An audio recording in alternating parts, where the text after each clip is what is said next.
সুপ্রিয় দর্শকবৃন্দু, আসসালামু আলাইকুম রহমতুল্লাহি ওয়া বারাকাতুহু। আগামী 10ই জুন অন্তর্বর্তীকালীন সরকারের প্রধান উপদেষ্টা ডক্টর মোহাম্মদ ইউনূসের লন্ডন সফরের কথা রয়েছে। এই সফরকে ঘিরে আওয়ামী লীগ ডক্টর মোহাম্মদ ইউনূসকে কালো পতাকা প্রদর্শন এবং বিক্ষোভ দেখানোর মতো কর্মসূচি হাতে নিচ্ছে এবং এই ব্যাপারে তারা ব্যাপক প্রস্তুতি গ্রহণ করছে, যেটি সেই প্রস্তুতি সম্পর্কে খোঁজখবর নেওয়ার জন্য 10ই জুনের আগে আবার শেখ হাসিনার পুত্র সজীব ওয়াজেদ জয় যুক্তরাষ্ট্র থেকে লন্ডন যাচ্ছেন এবং পরে লন্ডন থেকে তিনি আবার ভারত যাবেন। এরকম একটি খবর প্রকাশিত হয়েছে দৈনিক আমার দেশে, যেখানে আরও বিস্তারিত উঠে এসেছে। তো চলুন দেখে আমরা খবরটির বিস্তারিত কি লিখেছে। ইউনূসের সফর ভণ্ডুলে লন্ডন যাচ্ছেন জয়। অন্তর্বর্তী সরকারের প্রধান উপদেষ্টা ডক্টর মোহাম্মদ ইউনূসের যুক্তরাজ্য সফরকে সামনে রেখে লন্ডনে আসছেন শেখ হাসিনা পুত্র সজীব ওয়াজেদ জয়। বাংলাদেশে নিষিদ্ধ আওয়ামী লীগ লন্ডনে প্রধান উপদেষ্টাকে কালো পতাকা প্রদর্শন এবং বিক্ষোভ করার প্রস্তুতি নিচ্ছে। প্রধান উপদেষ্টার 10ই জুন লন্ডনে আসার কর্মসূচি রয়েছে। তার আগে লন্ডনে আসার কথা জয়ের। তিনি লন্ডন থেকে যাবেন ভারতে যাওয়ার আগে লন্ডনে দলীয় নেতাকর্মীদের সঙ্গে বৈঠক করবেন। শেখ হাসিনা গণভবন ছেড়ে পালিয়ে যাওয়ার পর এটাই হবে সজীব ওয়াজেদ জয়ের যুক্তরাষ্ট্র থেকে কোনো দেশে প্রথম সফর। সন্ত্রাস ও গণহত্যার অভিযোগে আওয়ামী লীগের কার্যক্রম নিষিদ্ধ ঘোষণা করেছে অন্তর্বর্তী সরকার। সন্ত্রাস, গুম ও গণহত্যায় অভিযুক্ত দলটি লন্ডনে তৎপর রয়েছে। সংশ্লিষ্ট একাধিক সূত্র জানায়, ডক্টর মোহাম্মদ ইউনূসের লন্ডন আগমনের দিন কালো পতাকা প্রদর্শন সহ বড় শোডাউনের প্রস্তুতি নিয়েছেন গণহত্যায় বিচারের মুখোমুখি শেখ হাসিনার অনুসারী নেতাকর্মীরা। ডক্টর ইউনূস যেসব জায়গায় মিটিং করবেন সেখানে বিক্ষোভ করবেন তারা।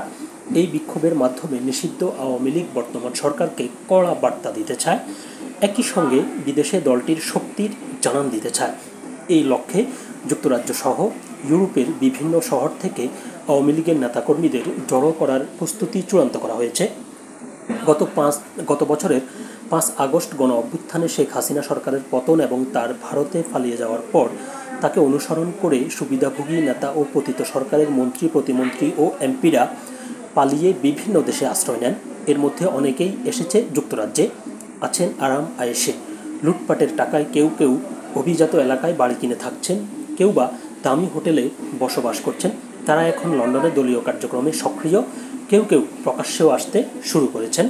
ইতিমধ্যেই আওয়ামী লীগ নেতা ও সাবেক মন্ত্রী আব্দুর রহমান, সাবেক পররাষ্ট্রমন্ত্রী হাসান মাহমুদ, সাবেক নৌ পরিবহন মন্ত্রী খালেদ মাহমুদ চৌধুরী এবং সাবেক প্রতিমন্ত্রী শফিকুর রহমান চৌধুরীকে লন্ডনে একাধিক অনুষ্ঠানে প্রকাশ্যে দেখা গেছে। সাবেক ভূমিমন্ত্রী সাইফুজ্জামান চৌধুরী লন্ডনে অবস্থান করছেন, তবে তাকে বাইরে প্রকাশ্যে দেখা যায়নি। সাবেক মন্ত্রী ও বিসিবি সভাপতি নাজমুল হাসান পাপন দীর্ঘদিন ধরে লন্ডনে রয়েছেন। পালিয়ে যাওয়া শেখ হাসিনা ও সুবিধাভোগী লুটেররা বিদেশে বসে দেশকে অস্থিতিশীল করার লক্ষ্যে কাজ করছেন। একই সঙ্গে বিদেশে অবস্থানরত নেতাকর্মীদের সংগঠিত করার উদ্যোগ নেওয়া হয়েছে। তাদের মধ্যে কয়েকজনের রাজনৈতিক আশ্রয় চূড়ান্ত হয়েছে বলেও জানা গেছে। সাবেক মন্ত্রী ছাড়াও শেখ পরিবারের শেখ হেলালের ছেলে তন্ময়কে লন্ডনে বাংলাদেশে অধ্যুষিত এলাকায় ঘোরাফেরা করতে দেখা গেছে। যুক্তরাজ্যের নাগরিক আনোয়ারুজ্জামান সিলেটের মেয়র হয়েছিলেন একতরফা ভোটে। 5 আগস্টের পর তিনিও দেশ থেকে পালিয়ে লন্ডনে এসেছেন। নিয়মিত বিভিন্ন জায়গায় একত্র হচ্ছেন এবং বৈঠক করছেন তিনি। ডক্টর মোহাম্মদ ইউনূসের 9 জুন দেশ থেকে রওনা দিয়ে 10 জুন লন্ডনে পৌঁছার কথা রয়েছে। লন্ডন থেকে ফিরবেন 13ই জুন। প্রধান উপদেষ্টার এই সফরকে সামনে রেখে শেখ হাসিনার পক্ষ থেকে শোডাউনের জন্য কড়া নির্দেশ রয়েছে বলে জানিয়েছে দলটির একটি সূত্র। শেখ হাসিনা যুক্তরাজ্যে বসবাসরত আওয়ামী লীগ নেতাদের সঙ্গে নিয়মিত যোগাযোগ রাখছেন, খোঁজ খবর নিচ্ছেন বিক্ষোভের প্রস্তুতি সম্পর্কেও। বিক্ষোভ যাতে সুসংগঠিত হয় সেজন্যই লন্ডনে আসছেন জয়।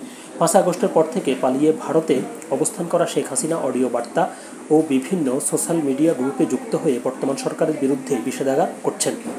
আন্দোলনের সঙ্গে জড়িতদের দেখে নেওয়ার হুমকিও দিচ্ছেন। বিভিন্ন অডিও বার্তা ও দলীয় নেতাদের সঙ্গে ব্যক্তিগত টেলিফোন কথোপকথন সোশ্যাল মিডিয়ায় ভাসছে। এসব কথোপকথনেও প্রধান উপদেষ্টা ডক্টর মোহাম্মদ ইউনূসের প্রতি তার চরম বিরাগের বহিঃপ্রকাশ দেখা গেছে।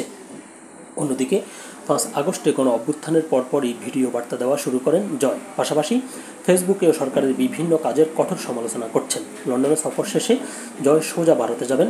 লন্ডন থেকে আওয়ামী লীগের অনেক নেতাও জয়ের সঙ্গে ভারতে যাওয়ার প্রস্তুতি নিচ্ছেন। দলটির সংশ্লিষ্ট সূত্রে এই তথ্য নিশ্চিত হওয়া গেছে।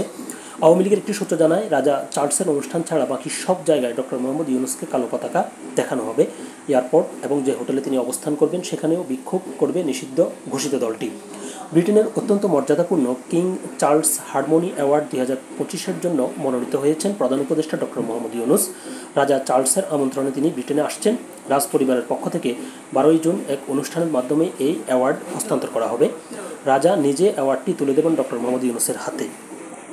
ধন্যবাদ সবাইকে।